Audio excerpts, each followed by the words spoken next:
একটি স্পষ্ট বার্তা দিতে চাই। সেটি হচ্ছে বাংলাদেশের একজন বাঙালি বেঁচে থাকতেও পৃথিবীর কোনো দেশ, ভারত তো হুম। দূরের কথা, পৃথিবীর কোনো দেশের এই ক্ষমতা হবে না কোনোদিন বাংলাদেশের 1 ইঞ্চি মাটি দখল করা। খালিদ বিন ওয়ালিদের সেই ছোট্ট উক্তিটি বলতে চাই। খালিদ বিন ওয়ালিদ বলেছিলেন, যুদ্ধ সৈন্যের সংখ্যা দেখে করে না মুসলমান।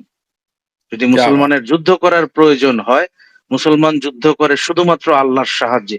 সামনে কি আছে এটা কেউ চিন্তা করেন। লিস্ট আমি মুসলমান হিসেবে বলতেছি, কোন মুসলমান बिल्कुल। এটা ভাবে না আমার সামনে কি আছে। আর প্রশ্ন हम्म। যখন আমার देशेर একজন বাঙালি বেঁচে থাকতে, এটা সম্ভব না। मैं हूं एहसान खान और आप देख रहे हैं यूट्यूब चैनल एहसान रिएक्शन विद एहसान।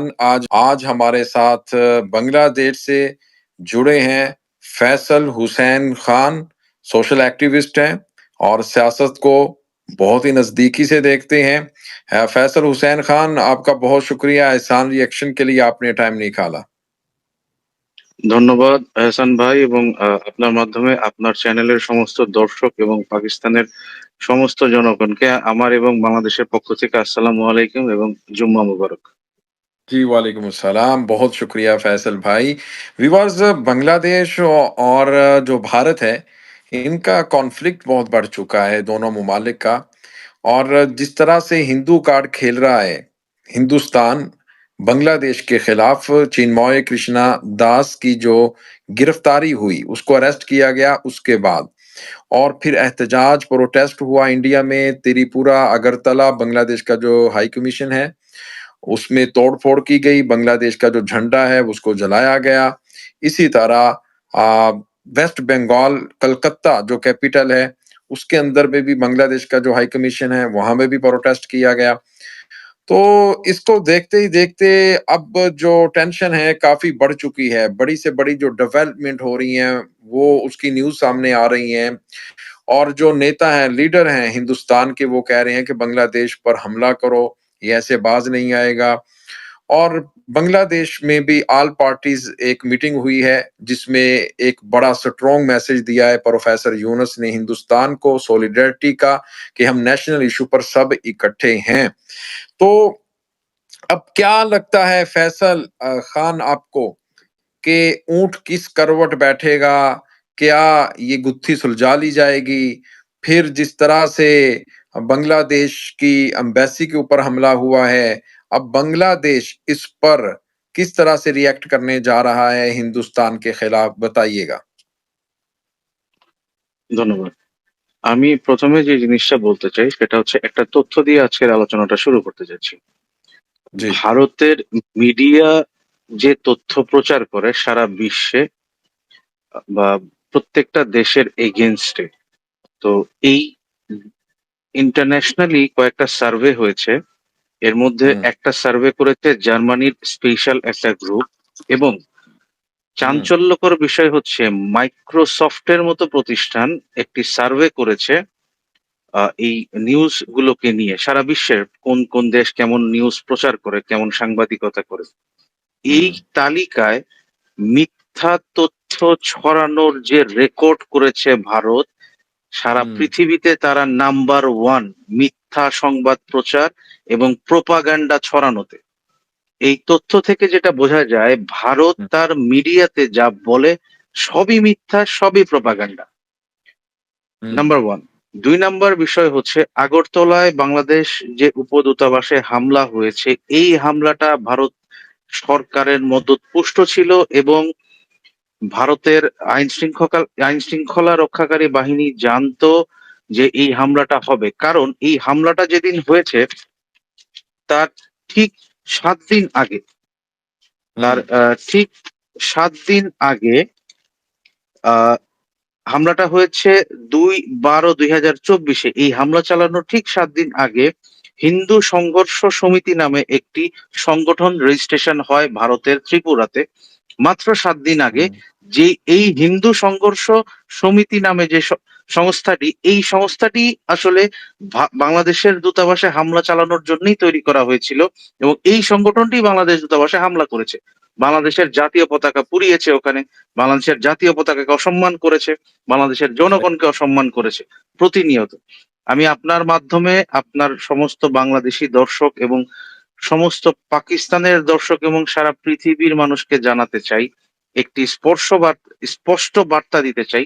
সেটি হচ্ছে, বাংলাদেশের একজন বাঙালি বেঁচে থাকতেও পৃথিবীর কোনো দেশ, ভারত তো हुँ, দূরের কথা, পৃথিবীর কোনো দেশের এই ক্ষমতা হবে না কোনোদিন বাংলাদেশের 1 ইঞ্চি মাটি দখল করা। যদি একজন ठीक। বাঙালিও বেঁচে থাকে, একজন মুসলমানও যদি বাংলার মাটিতে বেঁচে থাকে।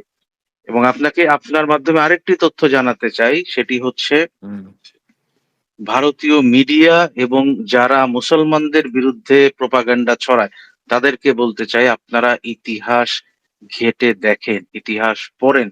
মুসলমানদের সামান্য একজন, আমি हुँ, তাকে সামান্যই বলবো, একজন সৈনিক যার নাম খালিদ हुँ, বিন ওয়ালিদ, যে খালিদ বিন ওয়ালিদ আজ পর্যন্ত, তার সময়ে উনি যতগুলো দেশ, যতগুলো ভূমি দখল করেছিল, আজ हुँ, পর্যন্ত পৃথিবীর কোন দেশ, পৃথিবীর কোন জাতি ওই ভূমিগুলো পুনর্দখল করতে পারেনি। এটাই মুসলমানের শক্তি।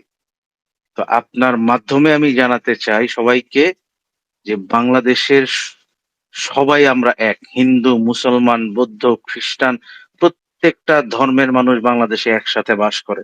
আর যদি শুধুমাত্র মুসলমানকে আলাদা করে যে প্রোপাগান্ডা চালানো হয়, আমি একজন মুসলমান হিসেবে বলতে চাই, আমরা খালিদ বিন ওয়ালিদের উত্তরসূরি। আমরা যদি কোনো কিছু একবার দখল করি, সেটা ফেরত নেয়ার ক্ষমতা কোনোদিন ভারতের হবে না। অতএব सही, আপনারা ठीक। শুধরে যান, সাবধান হয়ে যান। বাংলাদেশকে ছোট দেশ বলে প্রোপাগান্ডা हुँ, ছড়াবেন না। এবং আরো একটি উক্তি আমি জানাতে চাই, খালিদ বিন ওয়ালিদ একবার বলেছিলেন তার যোদ্ধাদের উদ্দেশ্যে, যুদ্ধ সৈন্যের সংখ্যা দেখে হয় না। ভারতের মিডিয়া প্রতি মুহূর্তে তাদের এত সৈন্য আছে, এত প্লেন আছে, এত সাবমেরিন আছে, পরিসংখ্যান শোনায় বাঙালিদের। খালিদ বিন ওয়ালিদের সেই ছোট্ট উক্তিটি বলতে চাই। খালিদ বিন ওয়ালিদ বলেছিলেন, যুদ্ধ সৈন্যের সংখ্যা দেখে করে না মুসলমান। যদি क्या बात মুসলমানের যুদ্ধ করার প্রয়োজন হয়, মুসলমান যুদ্ধ করে শুধুমাত্র আল্লাহর সাহায্যে। সামনে কি আছে এটা কেউ চিন্তা করে না। লিস্ট আমি মুসলমান হিসেবে বলতেছি, কোন है! মুসলমান बिल्कुल। এটা ভাবে না আমার সামনে কি আছে। আর প্রশ্ন हुँ। যখন আমার দেশের, একজন বাঙালি বেঁচে থাকতে এটা সম্ভব না। জি। राइट। जी, फैसल भाई, बिल्कुल खालिद बिन वलीद का जो आपने रेफ़रेंस दिया, तो अब देखें कि मुसलमानों की तो इस तरह एक बड़ी तारीख़ है, तो फिर ये गीदड़ भभकियाँ हिंदुस्तान ऐसे फ़ुज़ूल में दे रहा है, फिर अगर हम देखें कि पाकिस्तान के साथ असल में जो रिलेशन है वो बेहतर हो रहा है, जिसकी वजह से हिंदुस्तान को काफ़ी टेंशन लगी हुई है कि भई पाकिस्तान के साथ इनके ताल्लुकात क्यों बेहतर हो गए हैं।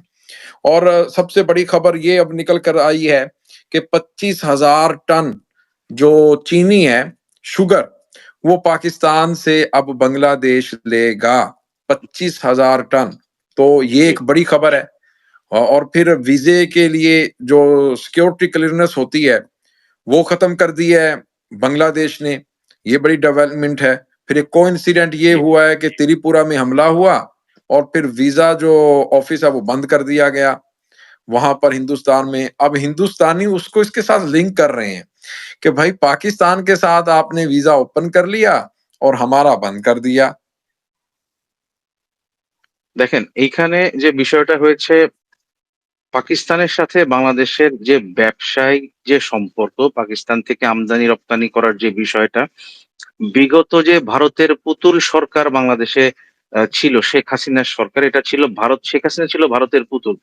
ভারতের हम्म, ট্রেনিং প্রাপ্ত একজন উনি সরকার প্রধান ছিলেন, যিনি বাংলাদেশে বসে বাংলাদেশের মানুষের স্বার্থ না, हम्म, বাংলাদেশের সাথে পৃথিবীর অন্যান্য দেশের সম্পর্ক উন্নয়ন না, শুধুমাত্র ভারতের পারপাস সার্ভ করাই ছিল যার মূল লক্ষ্য। শেখ হাসিনা हम्म, তাকে বাংলাদেশের জনগণ, ছাত্র জনতা বিতাড়িত, একরকম ঝাড়ুপেটা করে বাংলাদেশ থেকে বের করেছে তাকে। তো এবার বাংলাদেশ এটা একটা নতুন দেশ। বাংলাদেশ এখন পৃথিবীর সমস্ত দেশের সাথে সুসম্পর্ক তৈরি করবে, পৃথিবীর সমস্ত দেশের সাথে ব্যবসা শুরু করবে এবং ব্যবসায়িক সম্পর্ক গড়ে তুলবে। পাকিস্তানের সাথে যে পাকিস্তানের যে ভালো পণ্য যেগুলো আছে, পাকিস্তান যেগুলো রপ্তানি করে, এর মধ্যে প্রয়োজনীয় যত পণ্য আছে, বাংলাদেশের মানুষ, আমি বিশ্বাস করি বাংলাদেশের हम्म, ব্যবসায়ীরা বাংলাদেশের মানুষের জন্য অবশ্যই সেটা ইম্পোর্ট করবে। এতে করে ভারতের ব্যবসা যেহেতু কমে যাচ্ছে, ভারতের মাথা খারাপটা হচ্ছে এই জায়গাতে, ভারতের हुँ, 13 বিলিয়নের ব্যবসা প্রতি মাসের এই বিজনেস তো বন্ধ হয়ে যাবে, এই বিজনেসটা চলে যাবে পাকিস্তান, চায়না, তুরস্ক, অন্যান্য দেশের কাছে। তো আমরা हुँ, हुँ, অবশ্যই সেটা করব, এবং আপনার মাধ্যমে আমি পাকিস্তানের সমস্ত যত বড় ব্যবসায়ী আছেন এবং বাংলাদেশের যত ব্যবসায়ী আছেন এদেরকে আমি আহ্বান জানাবো, অতি দ্রুত Pakistan Bangladesh chamber of commerce তৈরি করেন, हुँ, যাতে हुँ। এই বাণিজ্য আরো বাড়ানো যায়, ব্যবসায়িক সম্পর্ক আরো বাড়ানো যায়। বাংলাদেশ, আমার দেশ উপকৃত হবে এতে, পাকিস্তানের বাণিজ্য উপকৃত হবে, পাকিস্তান উপকৃত হবে, এবং এতে করে একটা ব্যবসায়িক বন্ধন তৈরি হবে, একজন আরেকজনের সাথে সম্পর্ক আরো বেশি উন্নয়ন হবে, সম্পর্ক উন্নয়নের জন্য এটা অত্যন্ত বড় ভূমিকা রাখবে এই हुँ। ব্যবসায়িক সম্পর্ক উন্নয়নের মাধ্যমটাকে। জি। तो फैसल खान, ये तो बड़ी-बड़ी डेवलपमेंट सामने आ रही हैं, न्यूज़ निकल कर सामने आ रही हैं और इंडिया इसीलिए कुछ पैनिक में नज़र भी आ रहा है।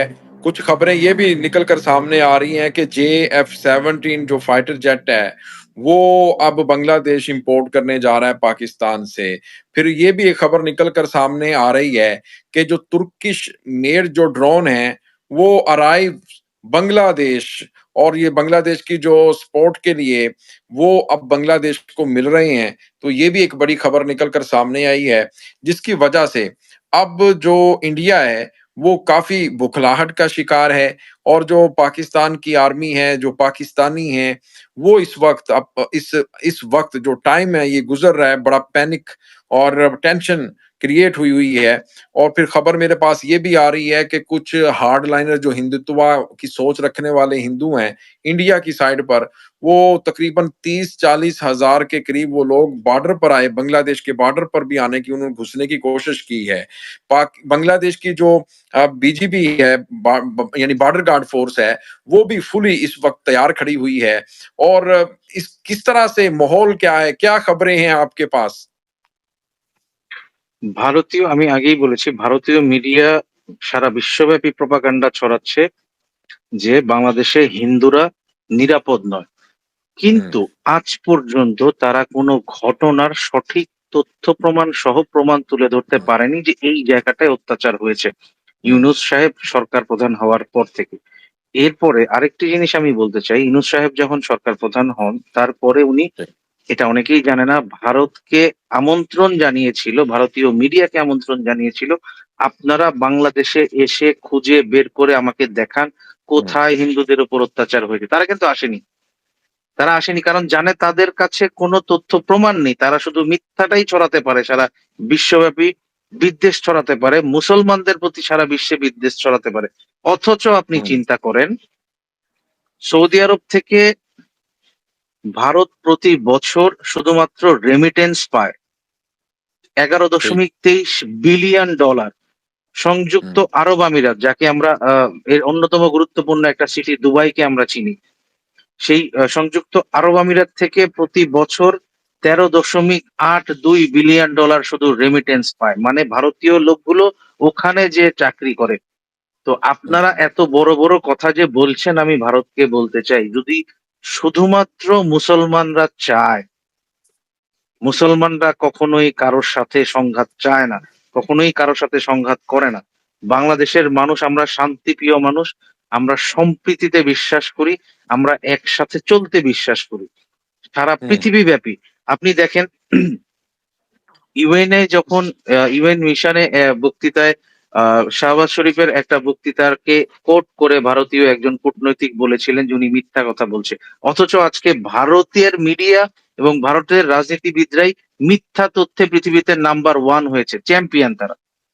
মাইক্রোসফটের মতো অর্গানাইজেশন যেখানে এই জরিপ করেছে, এটা বাংলাদেশের মানুষ করেনি, এই জরিপটা পাকিস্তান করেনি, কোন মুসলমান রাষ্ট্র করেনি। আপনারা যাদেরকে দেবতা মনে করেন, আমেরিকাকে, শুভেন্দু অধিকারীর মতো একজন নেতা, যে মহল্লায় কিছু টোকাই থাকে না, শুভেন্দু অধিকারী একজন জাস্ট টোকাই, আহ, তার जी, মতো একজন টোকাই বলে যে গত পরশুদিন একটি কলকাতায় একটি জনসভা হয়েছিল, সেই জনসভায় সে অখণ্ড ভারতের মানচিত্র দেখিয়ে বলে যে তারা অখণ্ড ভারত প্রতিষ্ঠা করবে, যে অখণ্ড ভারতের মানচিত্রে পাকিস্তানও আছে, আফগানিস্তান আছে, নেপাল हाँ, আছে, ভুটান আছে, মায়ানমার আছে।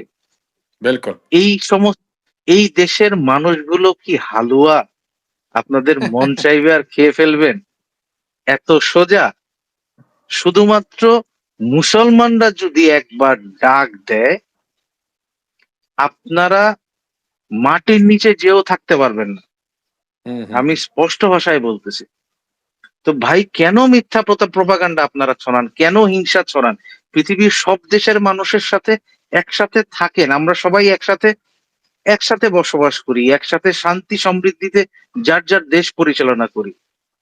আপনারা राइट, আপনাদের পার্লামেন্টে ভারতের নতুন পার্লামেন্ট ভবন উদ্বোধন করে সেখানে মানচিত্র স্থাপন করেছেন অখণ্ড ভারতে। এটা हाँ, অন্য দেশ আপনি আরেকটা দেশকে বিনা কারণে বাংলাদেশকে অপমান করছেন, পাকিস্তানকে করছেন, আফগানিস্তানকে করছেন, নেপালকে করছেন।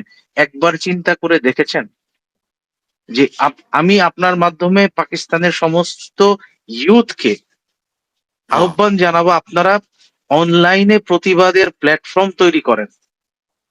আমি बिल्कुल। বাংলাদেশের ইয়ুথ 2024-এ দেখেছেন যে দেশের পক্ষে ছাত্র জনতা কি পরিমাণ জীবন দিয়েছে।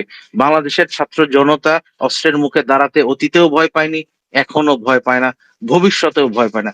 বাংলাদেশের মানুষকে যদি কেউ অস্ত্রের ভয় দেখায়, যদি কেউ ফাইটার প্লেন, শুভেন্দুর মতো একজন টোকাই বলে ফাইটার প্লেনের কথা, সে যদি ফাইটার প্লেনের গর্ব বাংলাদেশকে দেখায়, আমি আপনার মাধ্যমে জানাতে চাই, বাংলাদেশের মানুষ অস্ত্র আর সংখ্যাকে কোনোদিন ভয় পায়নি, অতীতেও এখনো পাবে না, ভবিষ্যতেও পাবে না। বাংলাদেশ একটা স্বাধীন দেশ। একজন বাঙালি যদি বেঁচে থাকি, আমরা ওদের বক্তব্য শুনে বাংলাদেশের মানুষ আমরা হাসি। আমি বিশ্বাস করি পাকিস্তানের মানুষ ওদের কথা শুনে শুধু হাসে যে this is just like a joke बिल्कुल, আমাদের জন্য, सही। যে আমরা फैसल বাংলাদেশ, भ তারা বাংলাদেশ দখল করে নিচ্ছে। This is a joke for us. জি, फैसल भाई बिल्कुल आपने ठीक कहा। अब ये वक़्त है, अब ज़रूरत भी है कि पाकिस्तान और जो बांग्लादेश की यूथ है ना, इनको मिलना चाहिए आपस में, मिलकर जो सोशल मीडिया के ऊपर हिंदुस्तान प्रोपेगेंडा करता है, उसका मुँह-तोड़ जवाब भी देना चाहिए। और फिर अब ये तो एक मैंने बताया, आप भी बताइएगा कि बांग्लादेश को क्या ज़रूरी नहीं है कि अपने जो ताल्लुकात हैं, वो और मज़ीद बेहतर करने चाहिए पाकिस्तान के साथ? जिस तरह से एक बड़े से बड़ा जो फैसला है, वो अब सामने आ रहा है कि सिक्योरिटी क्लीयरेंस खत्म कर दी गई है। फिर चीनी पाकिस्तान से लेने का ऐलान किया गया है, कार्गो शिप गई है। इसी तरह अब जितनी जल्दी हो सके कि डायरेक्ट फ्लाइट भी हो पाकिस्तान यानी জি। कराची, ढाका, इस्लामाबाद, ढाका।